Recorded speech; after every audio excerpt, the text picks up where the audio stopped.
보겠습니다. 시편 50편입니다.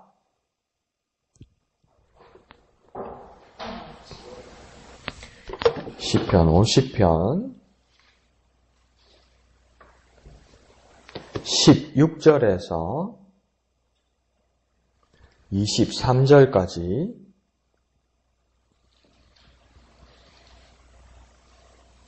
(50편) 16절 23절까지 다 같이 한음성으로 읽겠습니다. 시작. 악인에게는 하나님이 이르시되 내가 어찌하여 내 율례를 전하며 내 언약을 내 입에 두느냐. 내가 교훈을 미워하고 내 말을 내 뒤로 던지며 도둑을 본즉 그와 연합하고 간음하는 자들과 동료가 되며 내 입을 악에게 내어주고 내 혀로 거짓을 꾸미며 앉아서 내 형제를 공박하며 내 어머니의 아들을 비방하는도다. 내가 이 일을 행하여도 내가 잠잠하였더니 내가 나를 너와 같은 줄로 생각하였도다. 그러나 내가 너를 책망하여 내 죄를 내 눈앞에 낱낱이 드러내리라 하시는도다.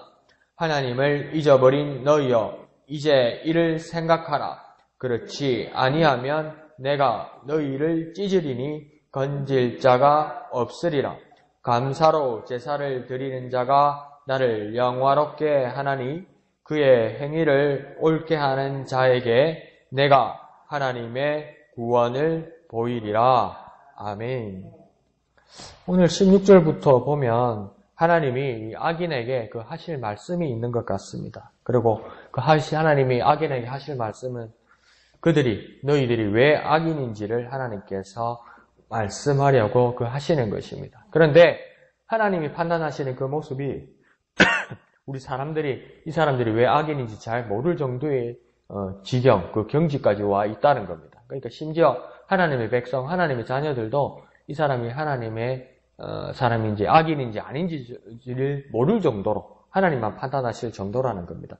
왜 그러냐면 이 하나님의 악인들에게 하나님 뭐라고 이야기하냐면 그러니까 너희 악인들이 어찌하여 내 율례를 곧 하나님의 율례를 전하며 내 언약을 곧 하나님의 언약을 내 입에 너희들 악인들이 입에 두느냐 이렇게 말하는 겁니다. 그러니까 이게 사실은 무엇입니까? 하나님의 백성, 하나님의 사람들이 그 보여주는 특징 중에 하나가 뭡니까? 하나님의 율법, 하나님의 율례, 하나님의 말씀을 입에 두고 계속 고백하는 거였잖아요. 그러면 하나님의 사람이란 것을 증명하는 것이라고 우리는 그렇게 믿고 있었는데 하나님 지금 악인들에게 말합니다. 너희 악한 것들아, 어찌하여 너희가 나 하나님의 말씀과 율례를 가지고 입에 담고 있고 그 말씀을 전하느냐 이렇게 이야기하는 거죠. 그러니까 우리가 판단할 수 있는 그 상황이 아닌 겁니다. 우리 하나님의 말씀을 가지고 있으면 선한 사람, 하나님의 백성이라고 이야기하잖아요. 그런데 악인인데 하나님의 말씀을 전한다는 거죠.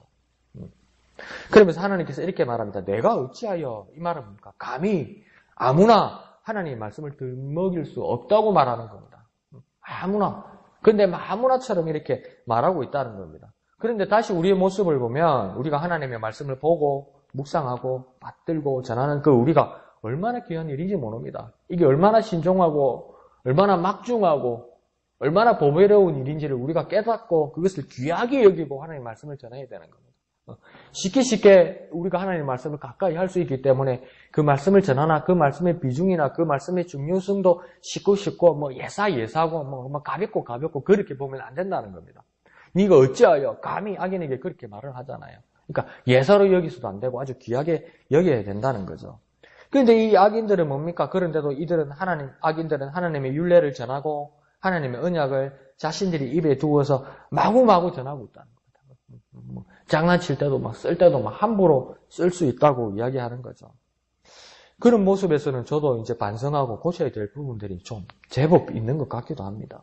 또 하나님의 자녀인 우리가 얼마나 당연하고 엄청난 선물로 받은 이 말씀을 또다시 우리가 전하지도 안 하고 입에 두지도 않는 경우는 또 얼마나 많습니까? 지금 악인들이 하나님께 허락되지 않은 사람들이 하나님의 말씀을 가지고 자기 임의대로 다른 의도로 하나님의 말씀을 전할 때 하나님 그들을 악인이라고 하나님께서 지금 심판하고 판단하시는데 우리는 하나님의 자녀로서 예수 그리스도로 말미암아 하나님과 화해하고 화목하게 되고 하나님의 자녀가 되어서 하나님의 말씀을 가지고 있을 또 하나님의 말씀을 전할 권리를 하나님께서 우리에게 주셨는데, 그것을 선물로 은혜로 주셨는데, 그 말씀을 가볍게 여기고 오히려 우리가 그 말씀을 부끄러워하고 오히려 우리가 그 말씀을 전하지도 않고 오히려 우리가 그 말씀을 입에 두지도 않는 경우는 우리가 어떻게 해야 되냐는 겁니다.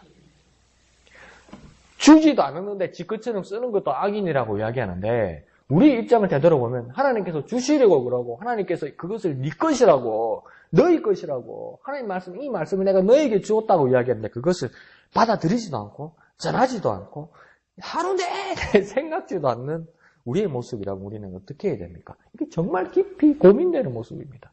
이거 하나님도 정말 고민되는 모습일 거예요. 주지도 않은 것들은 지 것처럼 쓰려고 그러고, 하나님 입장에서 줬는데 없는 것처럼 안 쓰는 사람들하고, 야, 이게 어떻게 이렇게 바뀔 수 있을까? 그것은 정말 우리가 하나님 앞에서 냉정하게 우리 자신을 돌아보면서 회개하고 하나님께로 돌이켜야 할 우리의 모습일 수 있는 것입니다. 자, 그러면서 17절 이후로는 이 하나님의 율례와 언약을 전하고 또 입에 두고 있음에도 불구하고 이 사람들이 왜 악인인지 그 이유를 하나님께서 말씀하십니다. 시편 기자를 통해서요.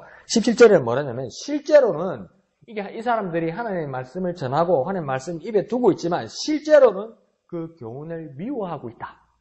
17절에 그렇게 말합니다. 그러니까 그 말씀을 전하는데 실제로는 그 교훈, 하나님의 말씀을 미워하고 있다. 그리고 내 말, 곧 하나님의 말씀을 어떻게 한다고 이야기하냐면 뒤로 던진다, 이렇게 이야기합니다. 이 뒤로 던진다는 말은 뭐냐면 배격하고 어기고 하찮게 여겨서 버린다는 겁니다. 그러니까 말로는 전하는데, 그러니까 앞뒤가 다르게, 그러니까 뒤로 던진다고 이야기하잖아요. 그러니까 앞뒤가 다르다고 보면 더 쉽습니다. 그러니까 앞에서는 하나님의 말씀을 가진 자처럼 진심으로 하나님의 말씀을 전하는 것처럼 해요. 근데 뭡니까? 뒤로 가서는 집에 던진다는 거죠. 그래서 막 배격하고 어기고 하찮게 여기고 썩이고 장사하는데 하나님의 말씀 쓴다는 겁니다. 대외적으로 내가 쇼할 때는, 보일 때는 하나님의 말씀을 쓴다는 겁니다. 그래서 아주 멋지고 아주 대단하고 아주 귀하고 아주 존귀한 사람으로 보인다는 겁니다. 그런데 그 일이 끝나면, 그 쇼가 끝나면 집에 하면 딱 뒤로 던지는 겁니다. 배격해버린다는 거죠. 그래서 또 쇼하러 가려면 구석에 던져놓은 하나님 말씀을 또 찾아간다는 거죠. 그러니까 밖에서 보면 완벽하다는 겁니다. 그런데 안에서는 뭡니까? 완전 다른 모습이라는 거죠. 그리고 또 그들의 모습이 어떠냐면 18절을 보면 도둑을 보면 어떻게 해야 됩니까? 잡거나 아니면 신고하거나 안 그러면 우리가 훈계하거나 해야 되는데, 이 도둑과 18절에서 무엇 하냐면 연합한다, 이렇게 합니다. 그러니까 그 도둑들과 하나가 되어서 더 큰 도둑질을 한다는 겁니다. 그러니까 하나님의 말씀을 받은 자고 하나님의 말씀을 가진 자면 똑같은 형제자매와 하나님의 말씀을 받은 자와 연합하여서 더 큰 하나님의 일이 모색되고 더 큰 하나님의 일들이 막 일어나야 될 건데, 거꾸로 이 악인들은 뭡니까? 도둑을 보면 하나님의 말씀은 그들을 고치거나 그들을 바로잡거나 그들의 악을 제거하거나 이런 일로 하나님의 말씀을 쓰지 않고 하나님의 말씀을 던져버렸으니까 뭘 합니까? 이 도둑과 연합하여서 더 큰 도둑질을 만든다는 겁니다. 하나님의 사람, 하나님의 말씀 받은 자는 하나님의 사람들과 함께 더 큰 선한 하나님 일을 하는 것이 원칙이고 그게 당연한 모습인데, 악인의 모습으로 하나님의 말씀을 받은 자가 되다 보니까 도둑을 보면 더 큰 나쁜 짓을 하게 그렇게 만들어 버린다는 거죠. 그리고 18절 하반절에서 뭐라냐면 간음하는 자들의 동료가 된다. 이 말은 똑같이 한다는 거예요. 원래 진짜 모습이 악인이기 때문에 악한 것을 보고 그냥 달아붙는다는 거죠. 막 자석처럼, 내 동포를 만난 것처럼, 잃어버린 내 혈육을 만난 것처럼 막 반가워서 악한 일을 그냥 막 붙어서 막 큰 일을 막 이렇게 막 번창하게, 이걸 번창하다고 말해도 되나요? 막 이렇게 만들어 낸다는 겁니다. 그래서 악인이라는 겁니다. 그러니까 이들의 행동을 보십시오. 확실히 삶으로, 모습으로 악인임을 증명하는 것입니다. 그러니까 이 말씀을 더 엄중하고 무섭게 받아들이면, 마태복음에서 예수님께서 후반부에서 말세의 어떤 여러 모습을 말씀하시면서 나중에 양과 염소를 이렇게 나누어서 설명하면서 그 모습들이 어떤 모습입니까? 아주 진실되고 절박한 상황에서 이 사람들이 돌변해 버리는 그 모습들을 보고 이들의 내심을 증명하는 것이라 말하면서 염소된 자들에게 저주를 받은 자들아, 이렇게 이야기하거든요.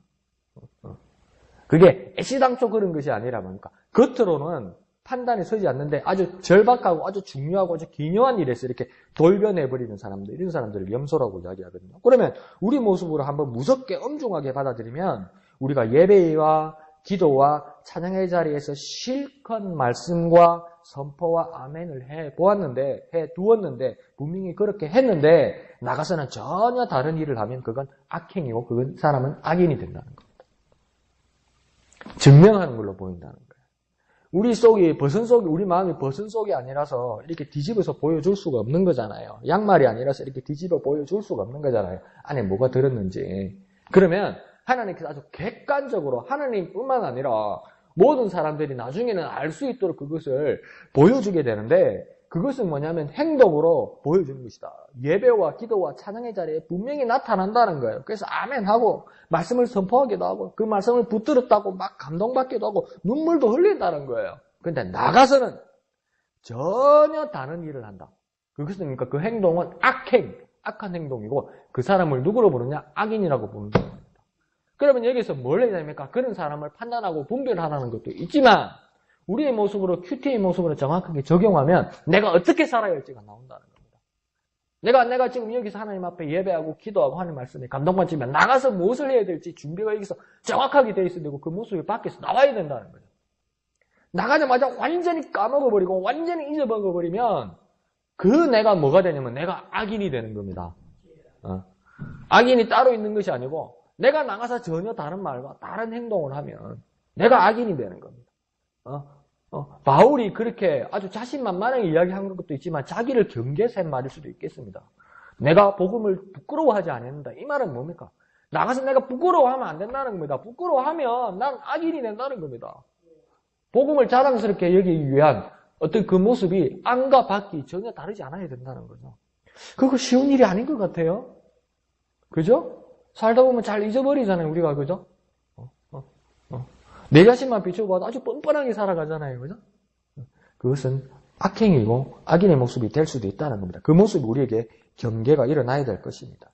자, 19절은 또 뭐라고 이야기하냐면, 입은 악에게 내어주고, 이렇게 말합니다. 입을 악에게 내어준다는 말은 뭐냐면, 입을 악에게 보낸다는 겁니다. 입을. 그리고 다시 한번 말하면, 입이 악하게 사용되도록 내버려 둔다는 겁니다. 엄마야, 나도 모르게 이런 말이 나오네, 이러잖아요.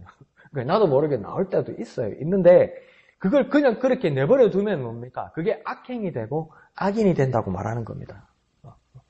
그래서 그게 계속 발전합니다. 그래서 19절 하반절에서는 입이 저절로 악하게 나오는 말로 그냥 내버려 둔 정도가 아니라 그걸 계속 그렇게 내버려 두면 하반절에서는 어떤 일이 일어나냐면 이 언행들이 발전을 해서 뭘 합니까? 혀로 거짓을 꾸민다 이렇게 합니다. 꾸민다는 말은 뭡니까? 단발적으로 내가 실수해서 악한 말을 하거나 믿음 없는 말을 하거나 하나님 뜻과 다른 말을 하거나 하나님 말씀에 반대되는 말을 하거나 한 번씩 그럴 수 있지, 사람이 그럴 수 있지, 실수할 수 있지 이렇게 그냥 내버려 두면 한두 번으로 끝나지 않고 이제 입에서 끝나지 않고 그 혀가 어떻게 됩니까? 꾸민다고 합니다. 꾸민다는 말은 뭡니까? 심중에서 계획한다는 거예요. 이게 내버려 두면 계획됩니다. 더 깊숙이 들어갑니다. 그래서 아주 교묘하게 계획합니다. 이게 얼마나 악한 모습입니까? 어디서부터 시작됩니까? 겉과 속이 다르면서 내가 저절로 나오는 악한 말을 그대로 내버려 둘 때 더 상태는 심각하게 된다는 겁니다. 더 심각한 상황이 20절에서 나옵니다. 전입가경으로 더하여서 형제를 공박한다입니다. 남도 아니고 내 형제를 공박한다. 공박한다는 말은 대항하여서 나쁜 증거를 들이댄다. 모함한다는 겁니다. 있지도 않은 일인데 형제를. 형제가 남입니까? 아니 내 가족이고 같은 부모를 모시고 있는 내 한 핏줄인데 그 형제를 대항하여서 증거를 드리는데 이렇게 나쁜 일을 해야 되는데 그 사람이 하지 않는 것도 나쁜 증거를 만들어서 모함하는 일을 한다는 겁니다. 어디부터 시작된 겁니까?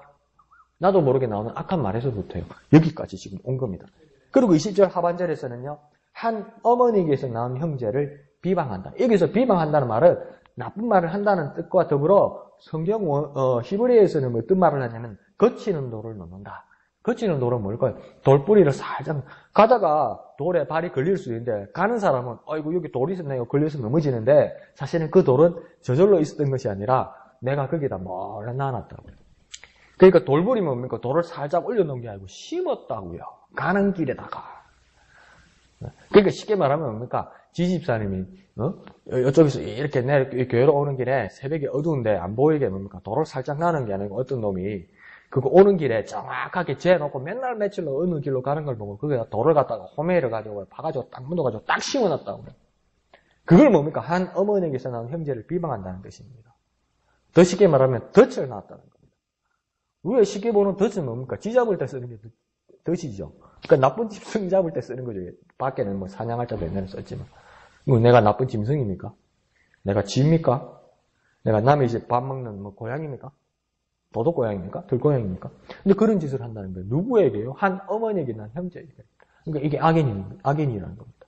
근데 뭡니까? 이게 계속 발전되어서 심각하게 되었다는 거죠. 무엇이 이렇게 이 상황을 이렇게 악하게 만들었습니까? 말만으로 예배하고 찬양하고 기도하다가 밖에 나가서는 본심으로 전혀 다른 말과 행동을 할 때 이런 사단이 부러진 겁니다. 그러니까 겉과 속이 다른 걸 이야기하는 겁니다. 그러니까 너는 태생으로 보일 때 막 교회 비방하고 하나님 욕하고 뭐 하나님 대적하고 그러니까 넌 악인이야. 지금 이 이야기를 하는 게 아닙니다. 거짓이 막 배어 있는 사람. 보이는 모습으로는 하나님을 아는 것 같고 하나님을 믿는 것 같고 예수 그리스도의 하나님 자녀된 것처럼 말도 전하고 이러는데 밖에 나가서는 다른 일을 하는 사람들. 그런 사람들을 악인이라고 이야기하는 겁니다. 다시 우리의 삶으로 적용해보면 말씀을 붙들고 고백했으면 그 말대로 행해야 된다는 겁니다. 근데 그 끈을 놓쳐버리면 우리도 모르게 악인이 된다는 겁니다. 내가 의도하지 않았지만 내가 악인이 되려고 의도하지 않았지만 내가 말씀을 받고 분명히 이것 하나 한치 거짓도 없이 하나님의 말씀에 감동되어서 내가 정말 은혜를 받았는데 그 끈을 밖에 나가서 놓쳐버리고 그렇게 말하지도 않고 그렇게 고백하지도 않으면 뭡니까? 나는 악인이 된다는 겁니다. 그럼 우리는 어떻게 해야 될까요? 아예 애시당초 처음부터 말씀을 붙드는 그 순간 마음을 다하고 뜻을 다하고 힘을 다해서 고백해야 된다는 거예요. 뭔가 막 힘을 내야 된다는 거예요. 우리의 의지를 가지고 막 뭘 하려고 막 열심을 막 하나님 앞에 고백하고 나가서 그 끈을 놓치지 않고 그 말씀대로 행하고 그 말씀대로 고백해야 된다는 거죠. 그 모습들이 우리에게 있어야 된다는 것입니다. 자, 21절을 보면 이런 악행 가운데서도 하나님은 어떻게 행동하시냐면 일단 잠잠히 가만히 있어 보십니다. 그러니까 이게 우리 마음이 얼마나 악해지면 처음에는 뭘 잘못을 하고요. 처음에는 뭘 빼먹고요. 처음에는 뭘 거역하면요. 막 가슴이 쿵짝쿵짝 하고 막 심장이 여기까지 나오는 것 같아요. 이러고 하나님한테 혼나는 거 아닌가? 하나님한테 혼나는 걸 떠나서 얼마나 창피하고 부끄럽습니까? 그죠? 뭐 예수님 뭐라 그랬습니까? 베드로가 뭐 너희 예수님께서 제자들에게 너희가 오늘 다 나를 버리고 나를 떠날 것이다. 그러니까 베드로가 뭡니까? 다 떠날도 나는 주님을 버리지 않습니다. 그러니까 예수님 뭐랍니까? 오늘 닭이 울기 전에 네가 나를 3번 부인하리라.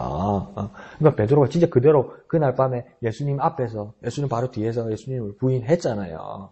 그래서 예수님을 부인했다고 예수님이 그까지 뛰어가가지고 베드로 뭐 꿀밤을 한 대 때렸습니까? 회초리를 한번 때렸습니까? 안 했어요. 그죠? 아무 일 없었어요. 그러니까 우리도 뭡니까? 잘못하고 보면 하나님한테 혼나 그러면 예수님 야 그런 말 하지 마라. 내가 언제 베드로한테 눈을 가지고 이라고 혼을 낸 적이 있냐, 꿀밤을 한 대 때린 적이 있냐, 해초리에 때린 적이 있냐. 지가 무섭고, 지가 부끄러워가지고, 지가 울고 그래 놓고. 그러죠. 그것도 처음에 하나님의 뜻을 거역할 때, 하나님 뜻대로 살지 않을 때 막 가슴이 코닥코닥 무섭고 또 얼굴이 벌개지고 이래요. 근데 별일이 없거든. 그럼 두 번째 할 때는 조금 덜 뛰거든. 그러니까 3번, 4번, 5번 가면 뻔뻔해진다. 뻔뻔해지는데 이제 어떤 마음이까지 듭니까? 별일 없네? 하나님 괜찮은가 봐. 그러니까 하나님이 잠잠히 있는 것처럼 생각한다는 거예요. 근데 하나님이 왜 잠잠히 계실까요?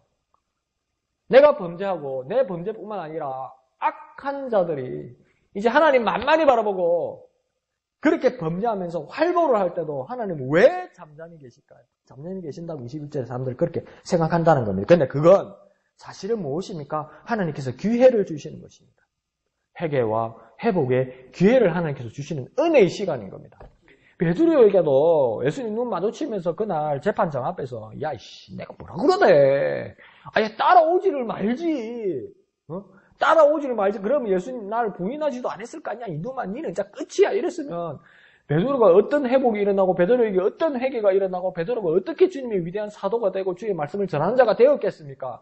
예수님께서 아무 말 하지 않고 기다려주니까 그가 눈물로 회개하고 하나님의 사람 되는 거 아닙니까? 하나님 내가 범죄하는데 왜 잠잠히 계십니까? 하나님 나에게 기회를 주신 은혜의 시간입니다. 우리 정말 정신 차려야 됩니다. 잘못해도 가만히 있으니까 별일 없다. 막. 하나님 이제 힘이 떨어지는가 보다. 막. 연세도 있으시고 그러니까 막. 뭐라 할 힘도 없는가 보다. 아닙니다. 그런데 악인에게는 그런 착각이 일어납니다. 내가 곧 너희 악인이 나를 곧 하나님을 너와 같은 악인 너희와 같은 줄로 생각하는도다. 그러니까 어떻게 하나님과 악인 자신이 같은 수준의 능력자로 여길 수 있을까요? 그런데 우리의 죄악은 이런 오해와 착각을 자주 불러일으킵니다. 우리도 그렇습니다. 우리도. 자기도 모르게 하나님을 폄하합니다. 우리가 자기도 모르게 하나님의 말씀이 너무 깊어서 이해하지 못하다가 자꾸 포기하기 시작하면 처음에는 하나님 말씀이 어려운데 그러다가 뭡니까? 계속 읽다 보면 하나님 뭘 이런 걸 가지고 이렇게까지 하시지? 이러다가 뭡니까? 이거 하나님 잘못된 건데 어떤 분이라고 하나님은 어떤 분이라고 낮추어 판단하죠. 나중에는 어떤 일까지 일어납니까? 하나님은 마치 꼰대처럼 여깁니다. 이거 옛날 양반이 돼가지고 요즘 세대를 하나님이 못 따라오네. 이런 말을 안 하더라도 그 생각들이 이제 들어오기 시작한다. 그거 정확하게 뭡니까? 죄악입니다. 악인입니다. 악인의 행동입니다. 그런데 뭐예요? 내가 성경을 볼 때 그럴 때가 있더라는 거죠. 그게 얼마나 무섭습니까? 하나님 말씀이 가까이 있고 내 눈으로 하나님 말씀을 보고 있고 어떨 때는 이것을 외우려고 소리내서 읽고 있고 이게 중요하다고 선을 긋고 있는데 펜으로 그래서 막 메모도 하고 있는데 내 생각에서는 하나님이 이렇게까지 하실 필요가 있나? 이거 옛날 분이네. 요즘에서 이러면 큰일 날 건데 이러고 있다는 겁니다. 하나님 말씀을 내가 지고 있고 하나님 말씀이 내 눈을 따라가고 있는데 악인과 똑같은 행동과 똑같은 생각을 하고 있더라는 거죠. 이건 뭡니까? 죄악입니다. 나에게도 그런 모습이 있더라는 것이죠. 자, 22절은 이 모든 현상은 무엇을 반증하는 거라고 말합니다. 무엇 때문에 그랬습니까? 하나님을 잊어버렸기 때문이라고 이야기합니다. 하나님을 잊어버렸기 때문에 정작은 하나님을 잊어버렸기 때문이라는 겁니다. 그래서 책망하고 건면하기를 뭐라고 이야기합니까? 생각하라. 생각 좀 하라고 이야기합니다. 생각 먹고 생각해라 하는 것 같아요. 생각 좀 하라고 합니다. 하나님의 임재 연습에서 우리가 공부하는 주일 오후에 공부하는 하나님 임재 연습에서도 로렌스 형제는 뭐라고 이야기했습니까? 하나님을 사랑하려면 하나님을 알아야 되고 하나님을 알려는 자는 하나님을 생각해야 된다 이렇게 말했습니다. 다시 말하면 거꾸로 말하면 하나님을 생각하면 하나님을 알게 되고 하나님을 아는 자는 하나님을 당연하게 사랑하게 된다 이렇게 이야기하는 겁니다. 날마다 하나님을 생각해야 됩니다. 그래야 하나님을 알 수 있고 그 자가 하나님을 사랑할 수 있고 그 자가 하나님을 떠나지 않을 수 있는 겁니다. 자, 23절에 그 제사 예배의 전형을 보여줍니다. 제사 예배하는 자는 뭘 해야 된다고 합니까? 감사를 가지고 나와야 된다고 이야기합니다. 그러니까 우리의 기도 중에 의례적, 형식적으로 서두에 쓰는 시작의 말이 아니라 온통 진심과 전심과 힘과 마음과 뜻을 다해서 감사로 예배를 해야 된다는 겁니다. 그럴 때 그 예배가 하나님을 영화롭게 한다고 이야기합니다. 예배의 목적이 뭡니까? 하나님을 영화롭게 하는 것, 하나님께 영광 돌려드리는 것이라는 것입니다. 모든 영광을 하나님에 돌리는 방법 중에 하나는 무엇입니까? 오늘 정확하게 말하면 23절에서 감사로 예배해야 된다. 감사로 예배해야 된다. 이 제사, 이 참 예배에 대한 하나님의 반응, 응답이 있습니다. 하나님께서 이 예배를 받으신 하나님께서 뭘 하십니까? 하나님의 구원을 보게 해주시겠다 이렇게 말합니다. 하나님께서 구원을 주신다고 말하는 겁니다. 그러니까 참 구원은 오늘 23절만 보면 참 구원은 어디에서 일어나는 겁니까? 예배 중에 일어나는 겁니다. 예배하는 자에게 일어나는 겁니다. 어떤 예배를 하는 자에게 일어나는 겁니까? 감사로 하나님께 영광 돌릴 때 하나님께서 우리에게 구원을 주시는 겁니다. 예배가 얼마나 중요합니까? 그런데 뭡니까? 예배가 하도 많아놓으니까 한 10개 중에 하나만 잘하면 되죠. 그것도 괜찮죠. 예배 10개 중에, 일주일에 예배 10개 중에 하나만 예배 잘하면 되죠. 그것도 괜찮죠. 괜찮은데 9개 동안 하나님을 만홀히 여긴 것은 어떻게 감당을 합니까? 네. 하나님을 우습게 여긴 9번의 그 예배는 어떻게 감당하랍니까? 네. 감사를 가지고 주님 앞에 나와야 되는 거죠. 목사님 어렵습니까? 어렵지요. 그러면 뭐 내만 어렵겠습니까? 다 어렵겠죠. 입장은 똑같습니다.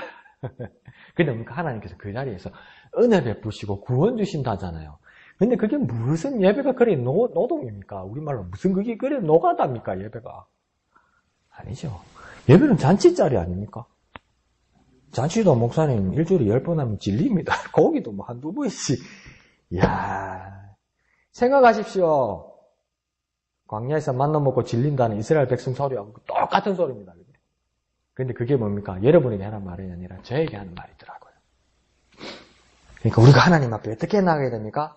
감사로 예배하고 하나님께 영광 돌리는 참 예배자 되어야 됩니다. 오늘 말씀의 요약은 그것입니다. 감사로 예배하여서 하나님께 영광 돌리는 참 예배자가 우리가 되어야만 합니다. 그래서 이곳에서 하나님의 구원을 경험하는 놀라운 은혜의 여러분들 되시기를 예수님 이름으로 축복드립니다. 기도하겠습니다. 하나님 감사합니다. 우리가 감사로 하나님 앞에 예배할 수 있도록 하나님 우리에게 은혜 베풀어 주옵소서. 우리의 온통 예배가 하나님을 영화롭게 하고 하나님 앞에 영광 돌려드리는 우리가 되게 하여 주옵소서. 하나님이 베푸시는 그 구원의 은혜를 우리가 깊이 느낄 수 있도록 악인과는 전혀 다른 하나님의 참 예배자 되게 축복하여 주시옵소서. 모든 것을 감사드리며 거룩하신 예수님의 이름으로 간절히 기도하옵나이다. 아멘. 이 시간 말씀을 생각하시면서 기도하시고 또 우리 진해 지역을 위해 기도하실 때 우리 목양교회가 더욱 귀 쓰임 받을 수 있도록 기도해 주시기를 부탁드립니다. 오늘 밤 9시 금요 기도회에 있습니다. 나오셔서 기도하시고 크신 은혜 받으시기를 부탁드립니다. 토요일 예배당 미화와 식당 사역을 위해 헌신하는 분들을 위해서 또 기도해 주시고 함께 해 주시기를 부탁드립니다. 주일 찬양대와 특별히 말씀을 전하시는 담임 목사님을 위해서 더욱 기도해 주시기를 부탁드립니다. 오후 큐티 나눔 모임과 오후 예배 가운데도 기도해 주시고 또 함께 해 주시기를 부탁드립니다. 그리고 각자의 기도의 제목을 가지고 이 시간 다 같이 기도하겠습니다. 거룩하신 주님 은혜를 감사합니다. 하나님 우리 가운데 함께 하셔서 크신 은혜 놀라우신 은혜 내려 주시옵소서. 우리가 참 감사하는 마음으로 참 감사